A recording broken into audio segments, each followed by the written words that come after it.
শুধু একটা সুযোগ দিন। মুহূর্তের মধ্যে পুরো মিউজিয়াম যেন থমকে গেল। আমেরিকা থেকে আসা বড় টেকনিশিয়ানও হাহা করে হেসে উঠলেন। তিনি তাচ্ছিল্য করে বললেন, এই তিজোরি আমার মতো মহান টেকনিশিয়ান খুলতে পারল না, আর তুই খুলবি? যা এখান থেকে। যদি তুই এটা খুলে দিস তবে তোকে আমি 1 কোটি টাকা দেব। পুরো মিউজিয়াম হাসিতে ফেটে পড়ল। চারদিকে ক্যামেরা ঝলসে উঠল, আর মাঝখানে দাঁড়িয়েছিল ছিঁড়ে যাওয়া নোংরা পোশাক পরা এক রোগা দরিদ্র কিশোর। এই সিন্দুকটি কোনো সাধারণ সিন্দুক ছিল না। 5 বছর আগে এক পুরনো ধ্বংসাবশেষ থেকে এটি উদ্ধার করা হয়েছিল। বলা হতো যে এর ভেতরে কোনো প্রাচীন রাজার গুপ্তধন আছে। কিন্তু সমস্যা ছিল একটাই, সিন্দুকটি কিছুতেই খোলা যাচ্ছিল না। আধুনিক সব মেশিন হার মেনেছিল। লেজার, ড্রিল, এক্স-রে সব বেকার। শেষমেশ আমেরিকা থেকে এক স্পেশাল টেকনিশিয়ানকে ডাকা হয়েছিল, কিন্তু তিনিও এটি খুলতে ব্যর্থ হলেন। কিন্তু সেই গরিব ছেলেটি যে কাণ্ডটি ঘটালো তা দেখে আমেরিকার বাঘা বাঘা অভিজ্ঞরাও অবাক হয়ে গেলেন। কি ঘটেছিল জানতে শেষ পর্যন্ত দেখতে থাকুন বন্ধুরা। সেদিন মিউজিয়াম ছিল কানায় কানায় পূর্ণ। ইতিহাসবিদ, অফিসার, মিডিয়া সবাই উপস্থিত।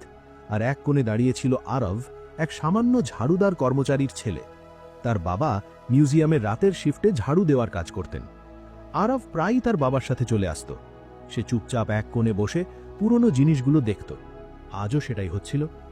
যখন টেকনিশিয়ান হার মেনে নিয়ে বললেন, এই সিন্দুক হয়তো আর কখনোই খুলবে না, ঠিক তখনই সেই আওয়াজ এলো, স্যার, আমি খুলতে পারি। সবাই ঘুরে তাকালো এবং হেসে উঠল। এক ঝাড়ুদারের ছেলে।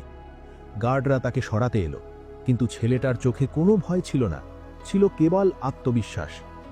যে হলে কয়েক সেকেন্ড আগেও ক্যামেরার ফ্ল্যাশ জ্বলছিল, মানুষ হাসাহাসি করছিল, বিদেশি এক্সপার্ট ইংরেজিতে কিছু বোঝাচ্ছিলেন, হঠাৎ সেখানে পিন পতন নিস্তব্ধতা নেমে এলো। সবার নজর ঘুরে গেল একদিকে। সেখানে দাঁড়িয়েছিল ফাটা পোশাক আর ক্ষয়ে যাওয়া চটি পরা এক দুবলা পাতলা গরিব বাচ্চা। বয়স মেরে কেটে 13-14 হবে।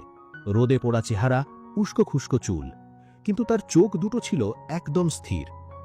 আমেরিকা থেকে আসা সেই বড় টেকনিশিয়ান, যিনি এইমাত্র খুব কনফিডেন্সের সাথে ঘোষণা করেছিলেন যে এই সিন্দুক আর কখনোই খুলবে না, তিনি প্রথমে চমকে গেলেন।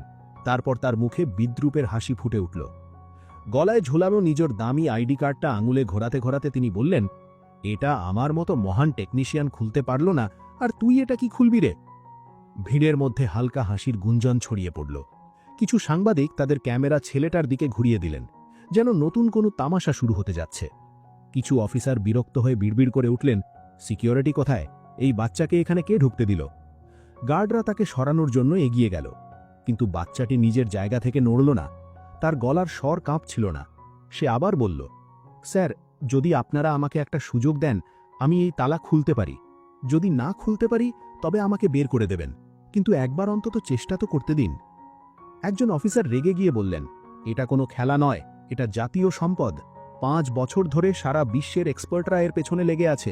এই বাচ্চা আর কি করবে? কিন্তু আমেরিকান টেকনিশিয়ান হয়তো এই পুরো দৃশ্যে মজা পাচ্ছিলেন।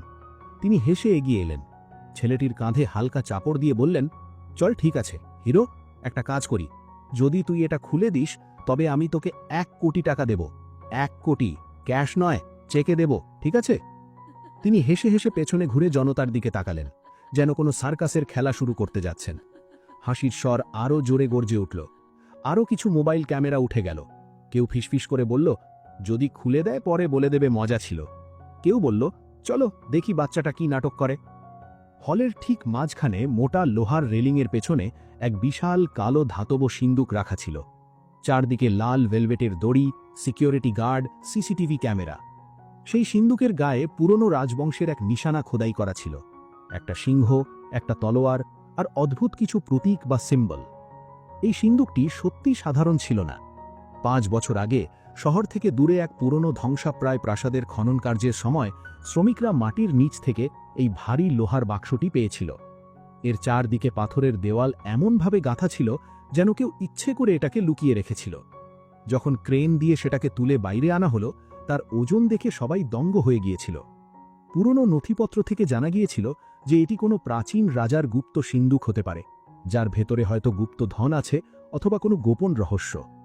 সেটিকে শহরের এই মিউজিয়ামে আনা হয়েছিল। সরকার ঘোষণা করেছিল যে সিন্দুকটি বৈজ্ঞানিক পদ্ধতিতে খোলা হবে, ভাঙচুর করে নয়।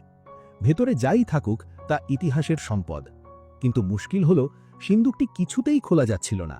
এতে কোনো সাধারণ চাবির ছিদ্র ছিল না, কোনো কোড দেওয়া ডায়াল ছিল না কোনো ইলেকট্রনিক প্যানেল। বাইরে থেকে দেখা যেত কেবল মোটা কালো ধাতু আর কিছু অদ্ভুত খোদাই করা সিম্বল বা চিহ্ন।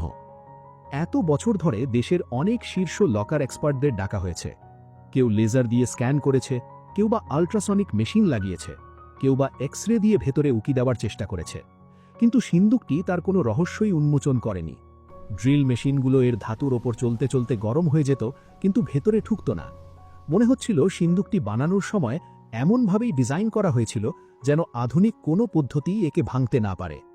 শেষমেশ আমেরিকা থেকে এক স্পেশাল সিকিউরিটি টেকনোলজি কোম্পানি থেকে স্পেশাল টেকনিশিয়ানকে ডাকা হয়েছিল।